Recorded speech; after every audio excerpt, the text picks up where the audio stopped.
Raven by St. Chuck. Read by Deathlight, Part 9. So the elements of harmony were contained here, in the castle? Raven asked. Vibrant torches lit the stone hall, as she and Celestia walked towards the throne room. I'm afraid that is only for we two sisters to know. Celestia smiled.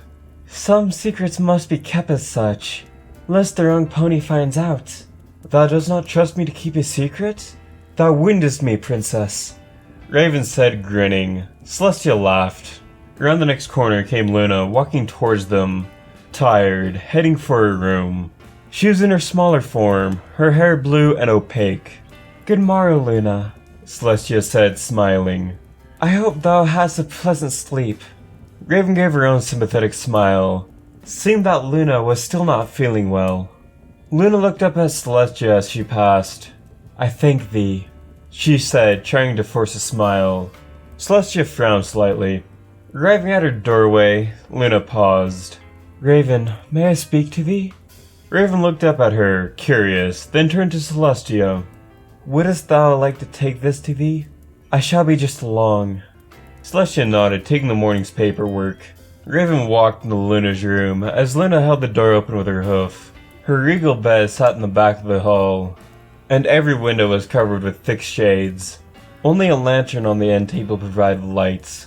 What didst thou want to discuss? She smiled brightly as she turned to face Luna, then paused. Luna shut the door, but one hoof still laid on it. She stared at the floor, her breathing staggered. Is something the matter, Luna? Raven asked. Luna tried to force a smile. Thou hast been with us for 2 years now, hast thou not? Yes, I have been very happy under your employment, and you have been wonderful friends to me. Luna nodded. I am glad, and thou as well. She paused. The room was silent for a moment. I am sure that thou hast noticed that I have not been entirely myself as of late. She took her hoof off the door, standing up with the touch of a tired slouch. Raven grew more serious. I have, yes. I have been plagued with thoughts I know to be irrational, and yet I cannot free myself of them. I have been lashing out, I have been avoiding others, Her eyes grew misty. Something is happening to me, and I fear it shall overtake me in the end. Raven was taken aback, speechless. Luna, I'm sorry to hear this. I can't believe I fully understand, but... Nor do I, Luna replied. She gritted her teeth, straining her eyes shut, a tear escaping regardless. Raven searched for the words. What can I do? Please tell me. Luna took a moment to compose herself, then opened her eyes. I may be gone for some time. I do not know what circumstances precisely, but Celestia shall be left alone. She swallowed. And she cannot be left alone! Her voice cracked. I need thee. Luna began to walk towards her Raven. What I need, Raven, more than anything I have ever needed of thee, is for thee to stay with her. She shall blame herself. She shall attempt to hide from the world. Do not allow this, please. Ensure that she remains busy. Ensure that she retains hope. Do whatever thou canst to ensure that she does not focus on the void behind. I would not ask this of thee unless I truly thought it necessary, for it may be a nightmare at times.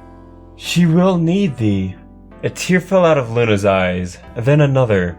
But I need thee to promise me this. Stay with my sister until I return. Promise me that thou shalt stay with her. Raven swallowed heavily. Luna's gaze was intense, piercing into her soul. It was a nebulous plea with uncertain terms, but the strain in Luna's voice told her that there would never be a more important task asked of her. Raven nodded intensely. I promise, Luna. I promise that I shall stay with her until thy return. Luna's expression twitched slightly before a wide, trembling smile emerged. She leaned forward and hugged Raven tightly. I thank thee, Raven. Luna released the hug and moved towards the bed, lost in thoughts. Her slouch lessened. Raven took her cue to leave. I hope thou hast a pleasant sleep, Luna. I shall see thee in the evening, she said. She walked out the door as Luna stared at her empty bed. She met Celestia in the throne room, who was already halfway through the morning paperwork, sitting atop her golden throne. She looked up as Raven approached. "Ah, just as long as thou saidst," she smiled. Raven gave a soft smile in return, then sat next to the throne, trying to ascertain just where Celestia had gotten in the morning business. Celestia frowned. "Is there something wrong, Raven?" Raven met Celestia's gaze, then looked back at the paperwork, shaking her head. No, not at all." She motioned at the papers.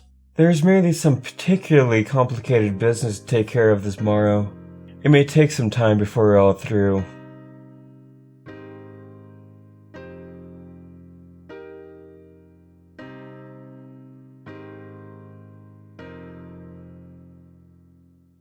Hello everyone, I'm just going to remind you I do have Patreon as well as a one-time donation if you want to do it.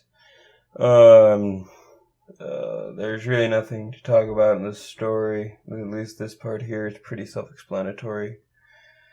Luna feels herself slipping, so she asks Raven to stay with Celestia. So, yeah.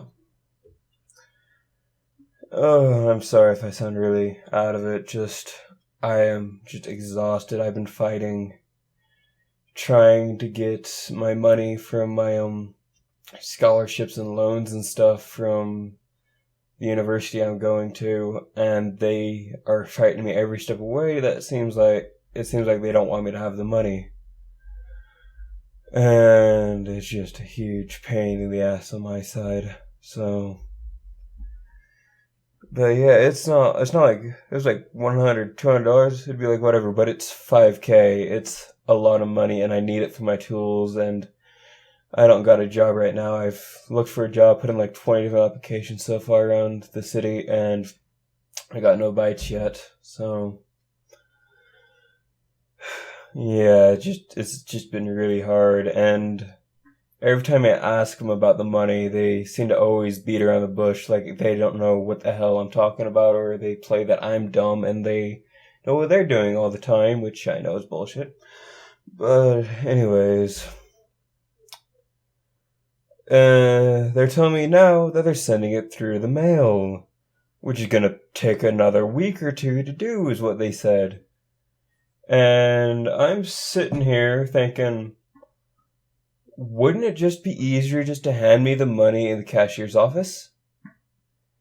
And then they reply saying, no, it's safer through the mail or some shit like that.